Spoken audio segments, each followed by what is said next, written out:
बिस्मिल्लाहिर्रहमानिर्रहीम। अस्सलाम वालेकुम। मैं आशिक दीवाना तेरा नॉवेल अरीश शाह का तहरीर करदा एपिसोड नंबर 3। एहसास के नोट्स जिन्हें देखकर उसे काफ़ी मायूसी हुई थी।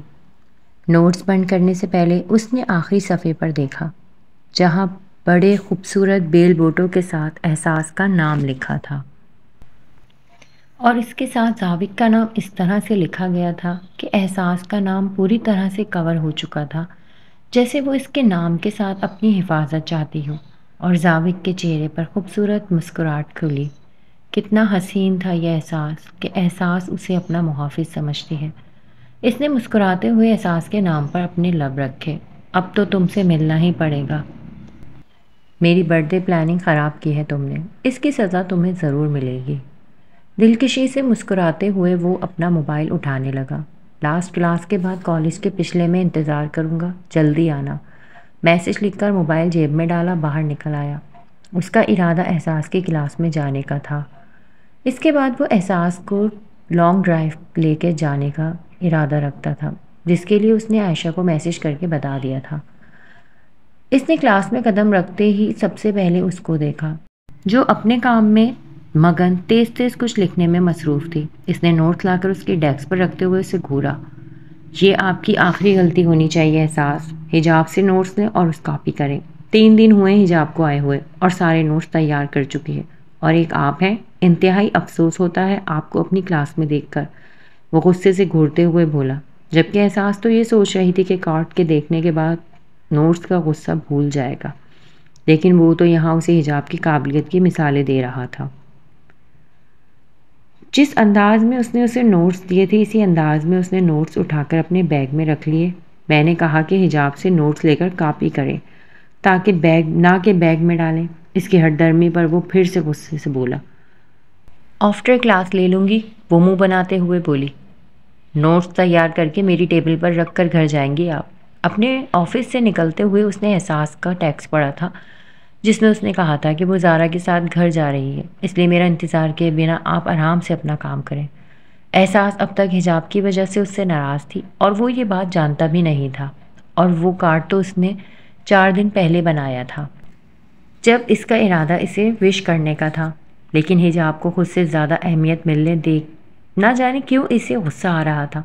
जाविक की नज़रों में अपने अलावा किसी के लिए और का अक्स नहीं देखना चाहती थी। वो हिजाब के लिए कुछ भी फील नहीं करता था, ये बात वो भी जानती थी, लेकिन वो इसे इससे ज़्यादा अहमियत दे रहा था। हर बात में उसकी तारीफ़ करना, हर बात में उसकी मदद करना एहसास को बिल्कुल अच्छा नहीं लग रहा था। छुट्टी के बाद वो मुसलसल क्लास में नोट्स बना रही थी कि ज़ारा ने ड्राइवर को वापस जाने को बोला तो उसने मना कर दिया। उसने कहा कि वो चली जाए, उसके बाबा अभी कुछ देर में आते ही होंगे। इसके कहने पर ज़ारा भी अपने घर जा चुकी थी। इस वक्त वो अकेली क्लास में बैठी थी, जबकि हिजाब उसे नोट्स देकर बाहर जा चुकी थी। हिजाब का गुस्सा वो अपनी मासूम उंगलियों पर पेंसिल को सख्ती से पकड़े निकाल रही थी। अल्लाह करे इसके नोट्स जल जाए, इसके दिमाग में भूसा भर जाए, इसे जो भी याद है सब कुछ भूल जाए। बड़ी आई, लाइक फाइक। तेज तेज हाथ चलाते वो बड़बड़ा रही थी जब जाविक क्लास में दाखिल हुआ। उसे देखकर एक पल के लिए वो सहम सी गई, फिर याद आया कि वो गुस्से में, इसीलिए बिना उसको दोबारा देखे अपने नोट्स पर फोकस किया। चलो मेरे साथ बाहर लॉन्ग ड्राइव पर चलते हैं, और अब बिल्कुल नखरे मत दिखाना। वो उसका हाथ थामते हुए इसके नोट्स बैग में डालने लगा, जब एहसास ने उसके हाथ से नोट्स लेते हुए वापस डेस्क पर रखे। आपको नज़र नहीं आता मैं काम कर रही हूँ? वैसे भी मैं बहुत नालायक स्टूडेंट हूँ, और नालायक स्टूडेंट्स को अपनी पढ़ाई पर ध्यान देना चाहिए, ना कि बाहर आउटिंग करनी चाहिए। अब आप हट जाएं मेरे सामने से और मुझे अपना काम करने दें। वो गुस्से से दोबारा नोट्स पर झुकने लगी। जब से मैं इस कॉलेज में आया हूँ तब से एक बात बहुत नोट की है, तुम्हारे बहुत पढ़ निकल आए हैं, और 1 मिनट नहीं लगाऊंगा इनको काटने में। बंद करो मुझे ये नखरे दिखाना। चलो मेरे साथ, तुम्हारा बर्थडे कितना स्पेशल बनाता हूँ मैं, और तुम्हारी वजह से मेरी बर्थडे पर मेरे चेहरे पर स्माइल तक नहीं आई। कितनी लापरवाह हो तुम एहसास, तुम्हें ज़रा फ़र्क नहीं पड़ता मेरी खुशी से। न जाने क्यों इससे शिकवा करने लगा। एहसास ने एक नज़र उठा के इसके चेहरे को देखा। उसे फ़र्क पड़ता था, बहुत फ़र्क पड़ता था। वो इस शख्स को बेतहाशा चाहती थी। आपको भी फ़र्क नहीं पड़ता मुझे क्या अच्छा लगता है, क्या बुरा लगता है। आप हर बात में उस हिजाब को अहमियत देते हैं, हर बात में ये जाहिर करने की कोशिश करते हैं कि वो मुझसे ज़्यादा लायक है, इंटेलिजेंट है, हार्ड वर्किंग है और मैं ज़ीरो हूँ। इसके शिकवा करने पर वो अभी खामोश नहीं रही थी, जबकि इसकी ये शिकायत सुनकर जाबिक को समझ नहीं आ रहा था कि वो हंसे या इसे 2 थप्पड़ लगाए। वो मेरी स्टूडेंट, तुम बीवी हो मेरी। वो एक न्यू स्टूडेंट है, उसके पीछे से सब लेक्चर मिस्ड है, फिर भी कितने अच्छे से कवर अप किया है उसने। वो वाकई एक बहुत लायक और इंटेलिजेंट। वो अभी बोल ही रहा था जब उसे घूरते हुए देखकर हंस दिया। वो सिर्फ मेरी स्टूडेंट है, जाविक मुस्कुराते हुए बोला था। मुझे कभी भी नहीं लगा था कि एक लड़की की वजह से तुम मुझे मेरी बर्थडे विश नहीं करोगी। खैर, अपनी विशेष तो मैं ले लूँगा। वो इसके नोट्स बैग में डालते हुए इसका हाथ थामकर उसे ज़बरदस्ती अपने साथ बाहर लाया। इसका फूला हुआ मुंह देखकर वो अपनी हंसी को कंट्रोल नहीं कर पा रहा था। सिर्फ हिजाब की वजह से कि वो इसकी तारीफ कर रहा था, वो इससे इस हद तक बदगुमान हो गई थी, यानी कि आंख दोनों तरफ बराबर लगी थी। वो मुस्कुराया जब सामने से आता हिजाब को देखकर उसने एहसास का हाथ छोड़ दिया। तुम चलो, मैं आता हूँ, वो सरगोशी नुमा आवाज़ में बोला जब एहसास उसे घूरते हुए हिजाब के करीब से गुजरकर आगे जा चुकी थी, जबकि वो जाविक के पास रुक गई। इसने ये एक बात बहुत नोट की थी कि हिजाब ज़्यादातर सिद्रा के पास रहती थी और उससे ब्यूटी टिप्स के साथ साथ न जाने क्या क्या सरगोशियाँ करती रहती। हर क्लास में किंग का एक किंग है। सिद्रा के बाप का ताल्लुक भी उन्हीं लोगों में से है।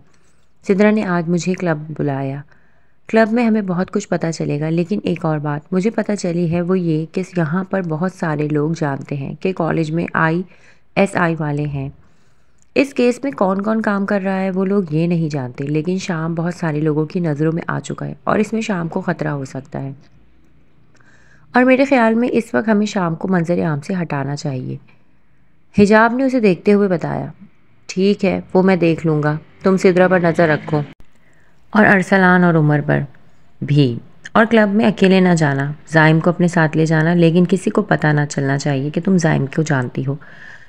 सर, किसी को कुछ पता नहीं चलेगा, आप जाएं, एहसास गाड़ी में आपका इंतज़ार कर रही होगी। आप बेफिक्र होकर आज का दिन सेलिब्रेट करें, हम यहाँ सब कुछ संभाल लेंगे, हिजाब प्रोफेशनल अंदाज में कहते हुए मुस्कुराई और आगे बढ़ गई।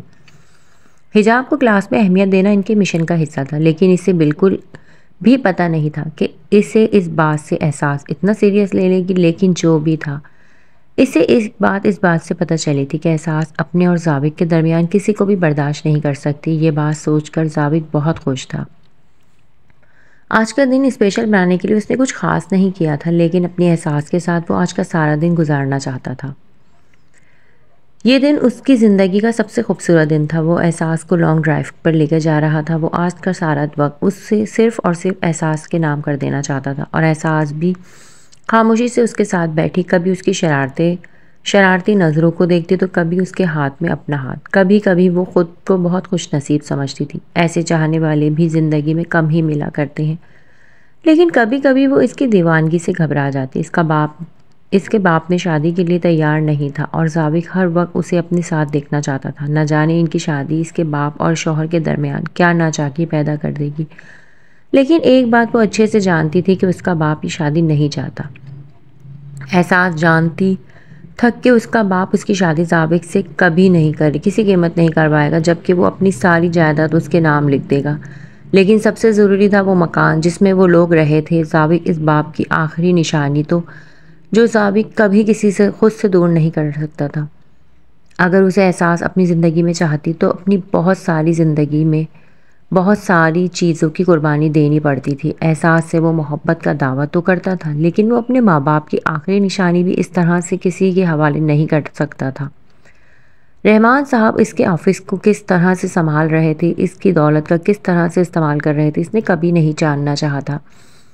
वो जहाँ कहते थे खामोशी से साइन कर देता था। रहमान साहब ने एक बार धोखे से उसकी सारी जायदाद अपने नाम करवाना चाहिए, लेकिन डील वर्कर्स ने ऐसा ना होने दिया। वो इसे पहले ही बाखबर कर चुके थे और इसके बाद जाविक खुद ही अपनी होशियारी से काम लेने लगा। इसे अपनों के बहुत सारे चेहरे नज़र आ चुके थे। हिजाब ने क्लब में कदम रखा तो क्लब देखकर हैरान रह गई। कॉलेज के कई स्टूडेंट्स यहाँ पर मौजूद थे, नशे की हालत में इधर से उधर गिरते। उफ, और ये लड़कियाँ भी अजनबी नहीं थीं। इसे यकीन नहीं आ रहा था कि ये इस कॉलेज की लड़कियाँ हैं जो अपने और आप को ढाँप कर रखती हैं। हिजाब, तुम यहाँ क्या कर रही हो? चलो आओ चलते हैं। सिद्रा उसका हाथ थामकर ज़बरदस्ती एक टेबल की तरफ ले जाने लगी। नहीं नहीं, ठीक हूँ। हिजाब ने अपना हाथ छुड़ाना चाहा। सिद्रा समझ गई कि वो घबरा रही है। वो इसे समझा बुझाकर अपने साथ लेकर आने लगी। तुम यहाँ बैठो, मैं तुम्हारे लिए कुछ पीने को लाती हूँ। वो सिद्रा मुस्कुराकर कहती एक तरफ जाकर किसी लड़के के साथ खड़ी हो गई। हिजाब इसकी एक एक हरकत नोट कर रही थी। वो अपने आप को काफ़ी सहमा हुआ पेश कर रही थी। वो घबरा कर इधर उधर देख रही थी, जिसे देखकर सिद्रा काफ़ी महजूज हो रही थी। इसे लग रहा था कि इसका मकसद पूरा हो रहा है। काफ़ी अमीर लड़की है, हम इससे काफ़ी फ़ायदा हो सकता है। इसकी वीडियो बनाकर हमें फ़ायदा होगा। जाओ इसके लिए ग्लास तैयार करके लाओ।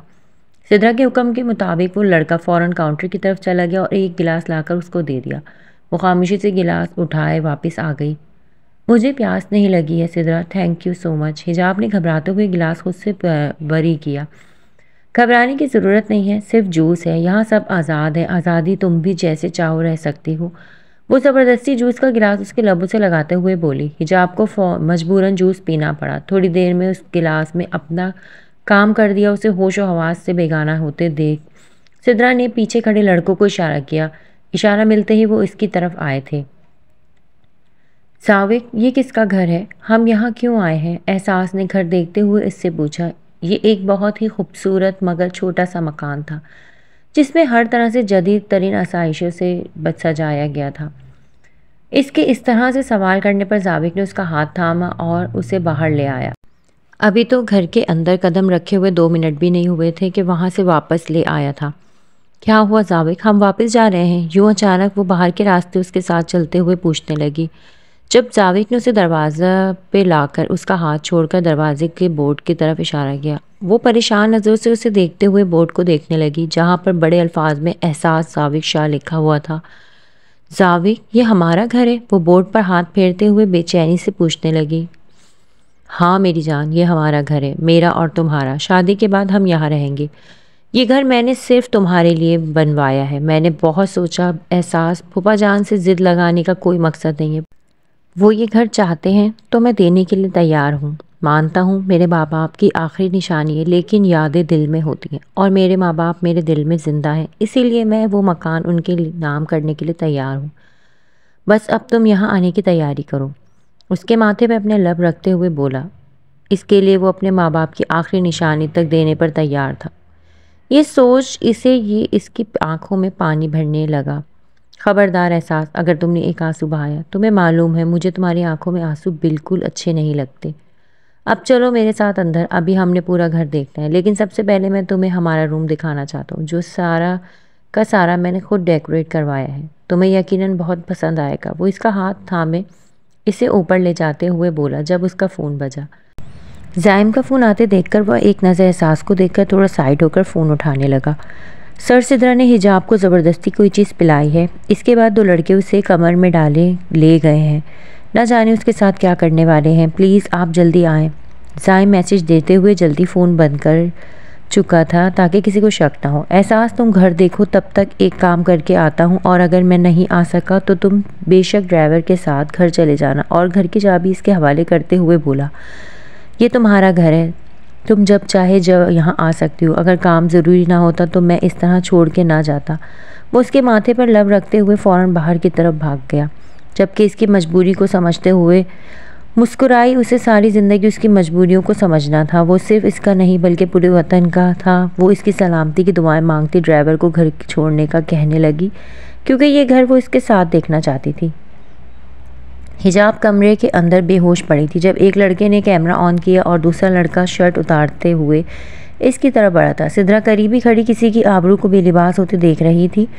सब तैयार है ना? लड़के ने आखिरी बार पीछे मुड़कर देखा तो दूसरे लड़के ने उसे अंगूठे का निशाना दिखाते हुए यकीन दिलाया। शर्ट दूर फेंकते हुए वो हिजाब के दुपट्टे इसको हटाने लगा। इससे पहले कि वो हिजाब का दुपट्टा हटाता, हिजाब ने फुर्ती से उसका हाथ पकड़ा और झटका देते हुए उसका हाथ मरोड़ कर पीछे कमर पर लगा दिया। बहुत जल्दी है बच्चे, पहले अपने बाप को तो आने दे। हिजाब ने अपनी पेंसिल हील वाला पैर रख के उसके पेट पर मारा, जिससे वो लड़खड़ाता हुआ दूर गया। हिजाब अब दूसरे लड़के को देख रही थी जो इसकी हिम्मत पर गुस्से से चिल्लाता हुआ आगे आया। वो नाजुक सी लड़की किसी शेरनी की तरह उसकी तरफ बढ़ रही थी। वो कोई बेबस लड़की ना थी। वो जितनी नाजुक दिखती थी उतनी ही बहादुर और निडल थी। कराटे चैंपियन, बॉक्सिंग में ब्लैक बेल्ट होल्डर लड़की को समझ के क्या रखा है तुम लोगों ने? इसने ज़मीन पर पड़े लड़के के करीब बैठते हुए पूछा, क्या सोचा था तुमने? मुझे होश में लाकर मुझसे मिन्नतें करवाओगे? प्लीज़ मेरे साथ ऐसा मत करो, मैं किसी को मुंह दिखाने के लायक नहीं रहूँगी। ना बेटा, इस मामले में तुम्हारी माँ हूँ मैं, क्योंकि तुम्हारी माँ ने तुम्हें सिखाया नहीं कि औरतों से किस तरह से बात की जाती है, लेकिन तुम्हारी ये माँ तुम्हें ठीक से सिखाएगी, लेकिन यहाँ नहीं, जेल की चार दीवारी में। वो अपनी हाई हील सैंडल इसके सीने पर रखते हुए ज़रा वज़न डालकर बोली, जबकि इस दौरान सिद्रा ने वहाँ से चुपके से निकलने की कोशिश की, लेकिन इससे पहले ही ज़ाइम दरवाज़ा बंद कर चुका था। सिद्रा डार्लिंग, कुछ ज़्यादा ही जल्दी नहीं है यहाँ से निकलने की, तुम भी तैयार हो जाओ ससुराल जाने के लिए। कौन हो तुम? इसकी बात भी अभी मुकम्मल नहीं हुई थी जब सिद्रा ने पूछा।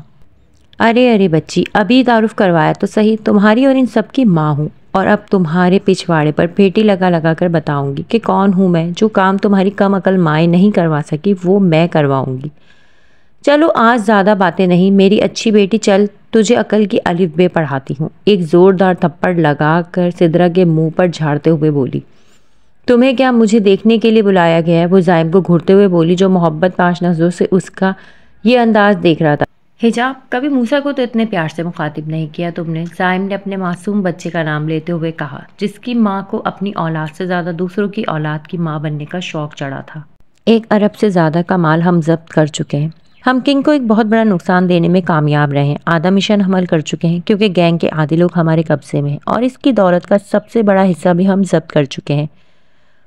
हिजाब ने बहुत अच्छा काम किया है, इसकी हिम्मत की दाद देनी पड़ेगी। हमारे वतन को तुम्हारे जैसे ही ऑफिसर की ज़रूरत है।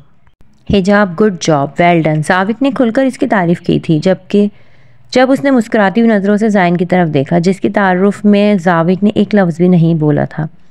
इसने क्या ही किया था, सिर्फ एंड पर जाविक को फ़ोन किया था, और सब कुछ समझते हुए प्लान के मुताबिक जाविक ने टाइम पर रेड डाल दी थी। लेकिन फिर भी वो अपनी बीवी की कामयाबी पर बहुत खुश था, और इससे भी ज़्यादा खुशी उसे चॉकलेट केक की थी, जो घर चलकर उसे मिलने वाला था। क्योंकि अगर यहाँ कुछ उल्टा सीधा हो जाता और हिजाब का मूड ऑफ हो जाता, तो उसे इसके मासूम बच्चे मूसा को कुछ नहीं मिलना था सिवाय घूनियों के। जाविक, तेरी बर्थडे वाले दिन हमें इतनी बड़ी कामयाबी मिली है, सेलिब्रेशन तो बनता है, शाम ने उसे देखते हुए कहा। नहीं, बिल्कुल भी नहीं, मूसा अभी तक जाग रहा होगा, हमारा इंतज़ार कर रहा होगा, आप पार्टी करें, हम घर के लिए निकलते हैं। हिजाब ने फ़ौरन से कहा।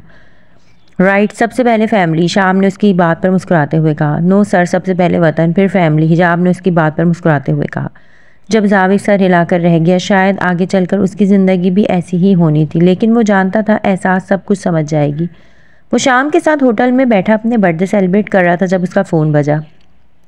हेलो सर, थाने पहुँचते पहुँचते गाड़ी से 3 लोग भाग गए, हमने हर जगह ढूंढ लिया, लेकिन वो कहीं नहीं मिले। मुझे लगता है इस मिशन में वो 3 अहम थे, जिसकी वजह से किंग और उसके लोगों को काफ़ी डरे हुए थे। ऑफिसर ने उसे पूरी बात बताई।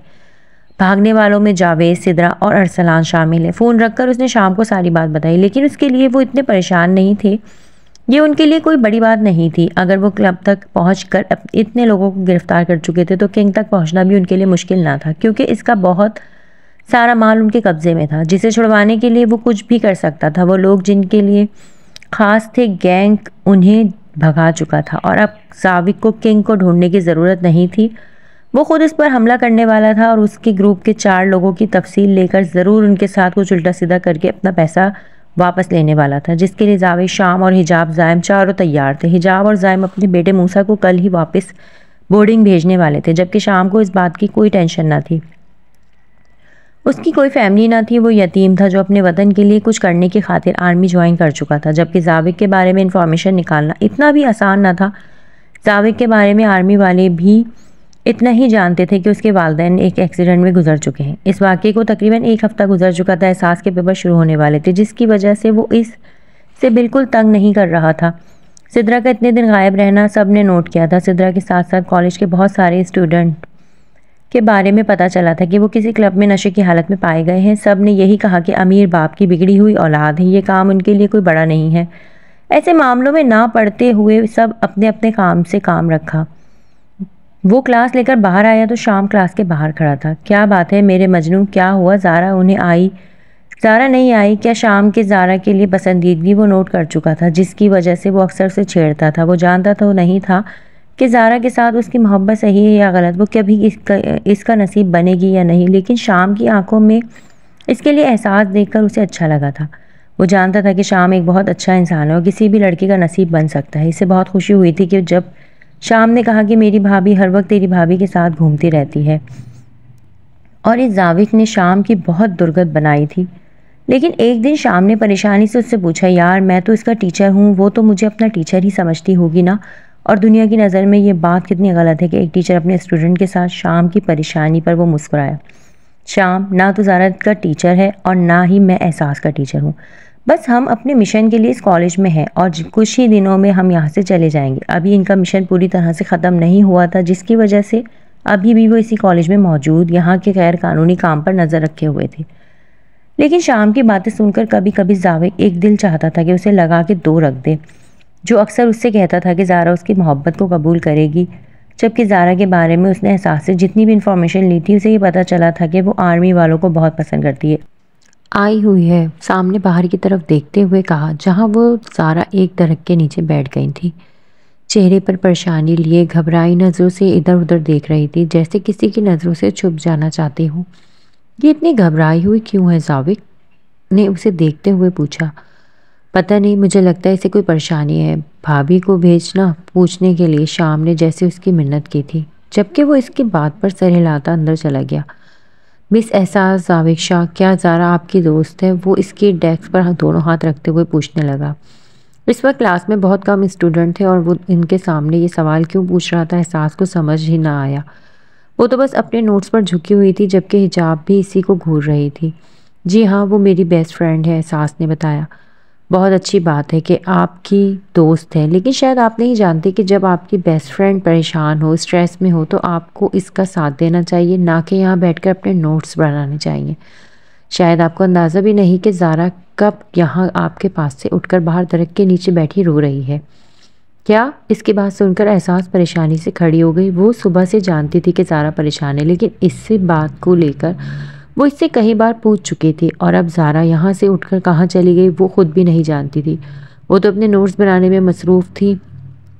जाविद को इन दोनों की दोस्ती से कोई मतलब ना था, इसे तो मतलब था अपने दोस्त से था, जिससे ज़ारा बेचैनी हजम नहीं हो रही थी। नोट से ज़्यादा फ़िलहाल आपके दोस्त को आपकी ज़रूरत है। वो इसके नोट्स बंद करते उसे क्लास से बाहर चला गया। वैसे भी ब्रेक टाइम था, वो आसानी से ज़ारा से कुछ भी पूछ सकती थी, जबकि इजाज़त मिलते ही एहसास फ़ौरन अपना सामान वहीं पर फेंकती बाहर निकल आई।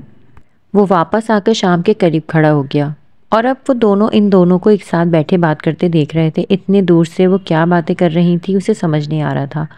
ज़ारा अपनी आंखें साफ करते हुए नाकाम से मुस्कुराने की कोशिश कर रही थी। कुछ तो था जो ज़ारा को बेहद परेशान कर रहा था। इसकी यही परेशानी शाम को देख नहीं पा रहा था।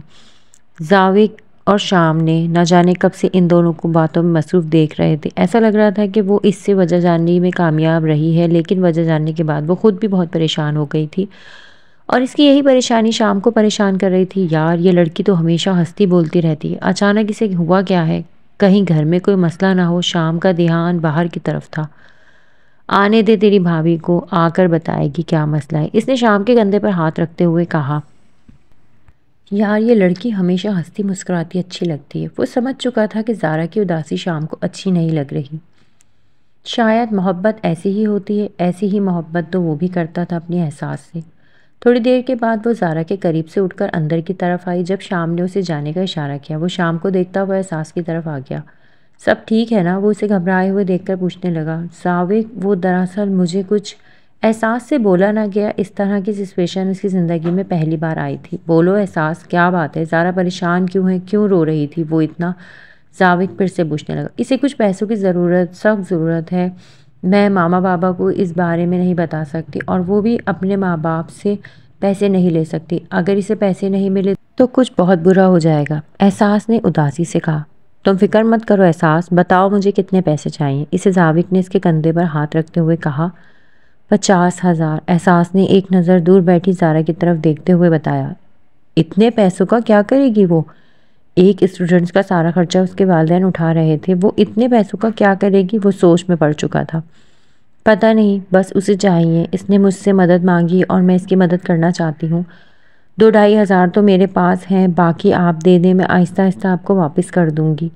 इसका अंदाज साफ उधार मांगने वाला था और इसके अंदाज पर वो मुस्कुराए बिना न रह सका। सब ठीक है, तुम मुझसे पैसे ले लो, लेकिन कितना आहिस्ता आहिस्ता वापस करोगी, ये बताकर वो अपनी हंसी दबाकर बोला। उफ, कितने लालची शख्स हैं, इतनी दौलत के मालिक हैं, फिर भी 50,000 के लिए मरे जा रहे हैं, खड़ूस कहीं के। वो दिल ही दिल में बोली, 3 महीनों में वापस कर दूंगी। एहसास को पता था कि 3 महीनों में उसके इस साल का रिजल्ट आ जाएगा और वो फिर जो भी कुछ मांगेगी मामा पापा उसे दे देंगे। ठीक है, लेकिन अगर मुझे वक्त पर मेरे पैसे ना मिले तो मैं अपने तरीके से वसूल करूंगा। वो मुस्कुराहट दबाकर उसे देखते हुए बोला, जबकि एहसास को तो इस वक्त सिर्फ अपने दोस्त की परवाह थी। ठीक है, तुम जाओ, मैं थोड़ी देर में पैसे भेज देता हूँ तुम्हें। वो मुस्कुराकर आगे बढ़ गया, जबकि वो ज़ारा के पास वापस जा चुकी थी। छुट्टी से थोड़ी देर पहले जाविक ने एहसास को कॉलेज के पीछे बुलाया था, जहाँ वो अपनी गाड़ी खड़ी किए उसका इंतज़ार कर रहा था। वो अपने पास कभी कैश नहीं रखता था, इसीलिए पैसे लाने के लिए उसे बैंक जाना पड़ा था।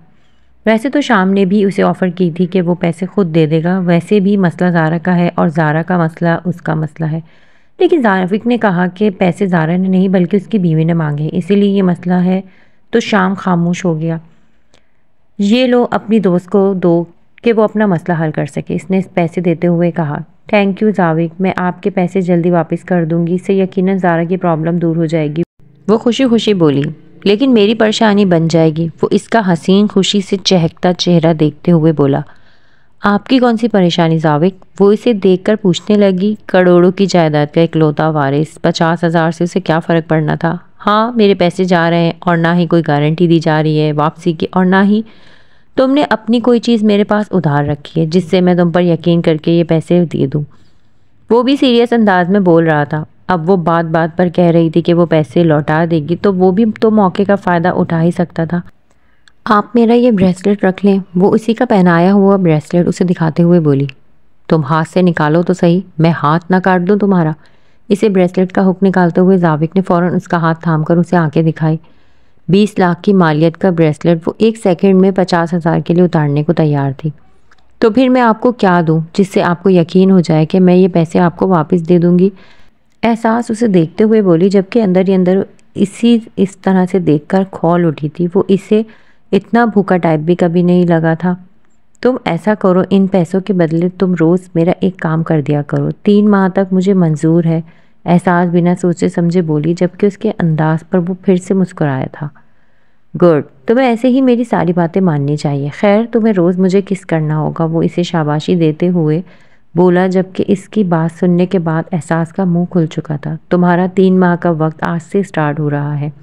वो मुस्कुराते हुए इसके करीब आए। मुझे ये शर्त मंजूर नहीं है, वह एहतजाज करते हुए बोली। देखो, अब तुम मंजूर कर चुकी हो, अब कुछ नहीं हो सकता, इसलिए कहता हूँ पहले बात को ठीक से सुना करो, फिर कबूल किया करो। चलो, अब ज़्यादा टाइम नहीं है मेरे पास। या तो यहाँ पैसे वापस रख दो या मेरी शर्त को कबूल करो। इसके अंदाज से वो ये तो अंदाज़ा लगा चुका था कि ज़ारा को पैसों की जल्दी ही ज़रूरत है, इसलिए वो पैसे छोड़कर जाने वाली नहीं। तो क्यों ना वो इस मौके से फ़ायदा उठा ले। अब इतना हक तो उसका बनता था। ज़ारा इंतज़ार कर रही है। वो इसे अपने करीब आती देखकर बोली, कोई बात नहीं, इतना इंतज़ार का फल मीठा होता है। उसे इंतज़ार के फल में 50,000 मिलेंगे। वो इसकी बात काटते हुए इसे खींचकर अपने करीब कर चुका था और फिर बिना उसे मज़ाहमत का मौका दिए वो इसके नर्म और नाजुक लबों पर झुक गया।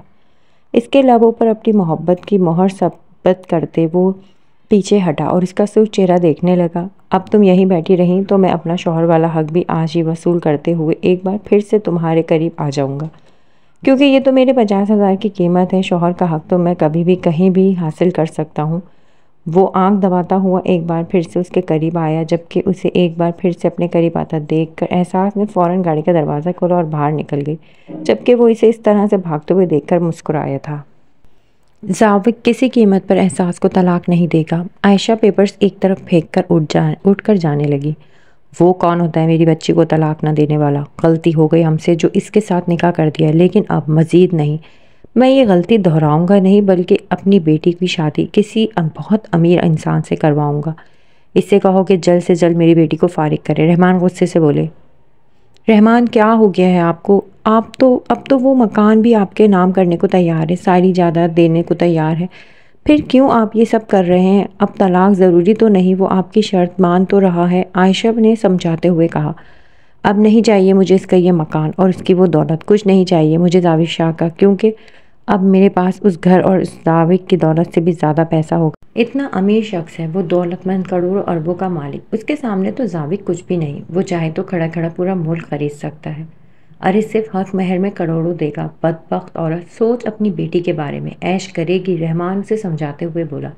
हमारी बच्ची को ऐश नहीं करनी, उसे जाविक के साथ एक आसान ज़िंदगी गुजारनी है। खुदारा आप ये ज़िद छोड़ दें, आयशा उसे समझाते हुए बोली।